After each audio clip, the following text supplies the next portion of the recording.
Kaso nakapila kay VP Sara, no? Ang dai-dai niyang kaso at hindi natin masasabi na kumbaga walang accountability. Marami pa rin pananagutan kasi ang dami pa rin kaso. Nakita naman ninyo sa COA, sangkatutak pa ang kaso sa COA, disallowance regarding the confidential funds, nakatenga pa. Tapos may COA proceedings sa 2023 confidential funds about OVP, pati na rin ang DepEd.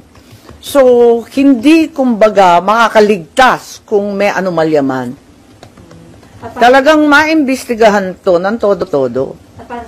Meron pang DOJ criminal complaint. Tapos meron pang, di ba ito yung grave threat, inciting to sedition? Chine-check ko eh. Kasi yung iba sinasabi, makakaligtas, makakalusot.